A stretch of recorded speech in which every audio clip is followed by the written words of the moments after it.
మన ఫ్యామిలీ అందరికీ హాయ్ అండి, అందరికీ వెరీ గుడ్ మార్నింగ్. అందరూ బాగున్నారా? అందరూ బాగుండాలి, అందులో నేను ఉండాలని ఎప్పుడు భగవంతుని మనస్ఫూర్తి కోరుకుంటూ ఉంటాను. నిన్న సండే కదా లేజీగా ఉన్నాం, కానీ ఈరోజు మండే మార్నింగ్ లేస్తానే ఉరుకులు పరుకులుగా పిల్లలకి తినడానికి చేసి బాక్సులు కట్టించి ఇవన్నీ చేయాల్సిందే కదండి. మార్నింగ్ నుంచి వీడియో పెట్టలేదు, ఎందుకంటే ఈరోజు లేట్గా లేచాను. నైట్ అంతా ఫుల్ దగ్గు, అస్సలు నిద్రే లేదండి. ఇంక ఈరోజు అయితే హాస్పిటల్కైనా వెళ్ళొద్దామని అనుకుంటున్నాను. ఇంక ఇక్కడైతే ఇప్పుడు బీరకాయ కర్రీ అలాగే రైస్ చేశాను. చెప్పాను కదా సోమవారం రోజు స్నానం చేసి వంట చేస్తానని, అందుకనే లేట్ అయిపోయిందండి. మార్నింగ్ వీడియో పెట్టడానికి ఇంత లేట్ అయిపోయింది నాకైతే.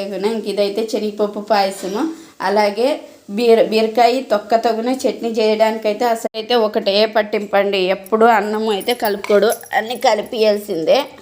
ఇంకా తినిపించినా కూడా ఓకే అంటాడు, కానీ వాళ్ళ చేతులతో వాళ్ళు తింటే మేలు కదా అని చెప్పి తినిపిస్తూ ఉంటాను. కానీ రైస్ మాత్రం తప్పకోకుండా కలిపియాల్సిందే. కలిపించాక మనిషిని పెట్టాలని వాళ్ళ నాన్న అంటుంటారు. ఉంటాను మరి, నెక్స్ట్ వీడియోలో కలుద్దాము.